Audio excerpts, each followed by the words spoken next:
Assalamualaikum warahmatullahi wabarakatuh. Perkenalkan, saya Anita Rahayuningsih, mahasiswa Profesi Nurse Setika Surya Global Yogyakarta. Di sini saya akan memaparkan materi tentang penanganan gawat darurat pada trauma toraks. Untuk konsep penanganan trauma terdiri dari primary survey dan secondary survey, di mana primary survey terdiri dari pemeriksaan airway, breathing, circulation, disability, dan exposure. Sedangkan untuk pemeriksaan sekunder yaitu terdiri dari pemeriksaan head to toe. Pemeriksaan airway yaitu pemeriksaan yang digunakan untuk memeriksa jalan nafas pasien apakah ada gangguan atau sumbatan atau tidak. Apabila ada gangguan, maka lakukanlah chin lift atau jaw thrust, suction, pasang gudel, dan intubasi trakea. Pemeriksaan breathing yaitu untuk memeriksa apakah nafas pasien normal atau tidak. Jika ada gangguan, maka lakukan dekompresi rongga pleura, tutup jika ada robekan pada dinding dada, lakukan nafas buatan.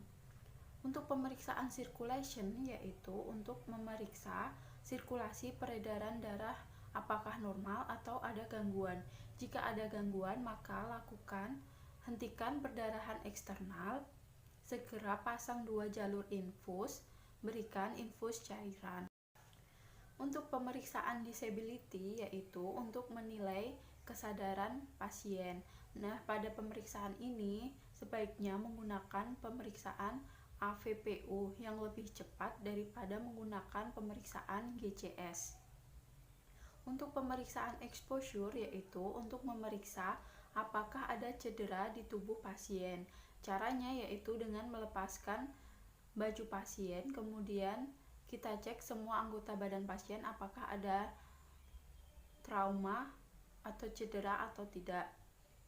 Kemudian setelah itu baru kita melakukan secondary survey yaitu dengan cara melakukan pemeriksaan head to toe.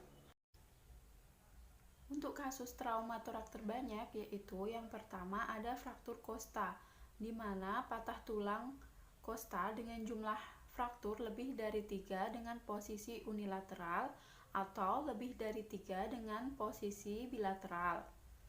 Keadaan ini bisa mengakibatkan kondisi gangguan flail chest. Dengan keluhan yang dirasakan yaitu pasien akan merasa nyeri dan sesak nafas. Untuk yang kedua ada pneumotoraks, yaitu masuknya udara ke ruang di antara paru dan dinding dada. Pneumotoraks ini dibagi menjadi 2 yaitu tertutup dan terbuka. Keadaan ini bisa mengakibatkan terjadinya tension pneumotoraks. Keluhan yang dirasakan yaitu asimetris gerak dan bentuk dada, dan pasien akan merasa sesak nafas. Yang ketiga ada hematotoraks yaitu perdarahan pada rongga pleura. Keadaan ini bisa mengakibatkan hematotoraks masif. Keluhan yang dirasakan yaitu sesak nafas ditambah keluhan dengan jumlah perdarahan. Untuk macam-macam gangguan pada trauma torak, yang pertama ada tension pneumotorak yaitu adanya trauma yang mengakibatkan udara masuk ke pleura setiap inspirasi dan udara tidak bisa keluar, mengakibatkan tekanan intrapleura menjadi sangat tinggi sehingga menimbulkan paru-paru menjadi kolaps, asimetris dinding dada, dan pasien akan merasa sesak. Pembuluh darah balik kolaps, darah ke jantung terhambat, isi jantung kurang, maka tekanan darah akan menurun. Mediastinum terdorong termasuk trakea ke arah berlawanan, sehingga trakea menjadi tidak di garis tengah. Tindakan yang harus dilakukan yaitu dekompresi segera atau needle thoracostomy. Nah, untuk prosedur dari needle thoracostomy seperti yang tertulis di slide dan gambarnya seperti yang ada di slide, bisa dilihat sendiri. Yang kedua ada tamponade jantung, yaitu adanya darah atau cairan pada perikardium, sehingga perikardium menjadi kaku dan akan terjadi gerakan jantung, bunyi jantung menjadi menjauh, darah tidak bisa ke jantung, atau terjadi bendungan pada vena jugularis. Tindakan yang dilakukan yaitu perikardiostomi atau tusuk dengan jarum besar atau aboket ukuran 14-16 F pada ujung processus kyphoideus, arah ujung skapula kiri 45 derajat, kemudian pasang EKG. Yang ketiga ada hematotorak masif, yaitu perdarahan dalam pleura yang menimbulkan paru-paru menjadi kolaps, hipoksia, kehilangan darah, anemia.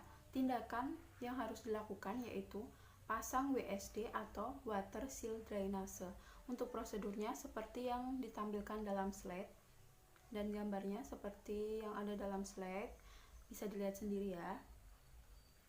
Yang keempat ada open pneumothoraks, yaitu adanya trauma pada dinding dada dengan diameter lebih dari 2/3 trakea sehingga udara masuk melalui dinding dada lebih besar daripada masuk trakea sehingga mengakibatkan paru menjadi kolaps. Untuk tindakan yang harus dilakukan yaitu tutup dengan kasa steril 3 sisi seperti yang terdapat di dalam gambar. Yang kelima yaitu ada flail chest. Flail chest yaitu patah tulang rusuk atau kosta lebih dari 2 pada satu level atau satu segmental, menimbulkan nafas menjadi cepat dan nyeri. Tindakan yang harus dilakukan yaitu pemasangan chest tube, pemberian analgetik, dan intubasi ventilasi mekanik seperti yang ada di gambar yang ditampilkan pada slide. Untuk kesimpulannya yaitu yang pertama, penting mengetahui mekanisme trauma. Yang kedua, trauma organ sebagian besar berupa trauma multiple. Yang ketiga yaitu penanganan harus berpedoman pada primary survey dan secondary survey. Yang keempat, asesmen dan penanganan dapat berjalan simultan pada kasus gawat darurat. Sekian pemaparan materi tentang penanganan gawat darurat pada trauma toraks yang bisa saya sampaikan. Ada kurangnya saya mohon maaf. Wassalamualaikum warahmatullahi wabarakatuh.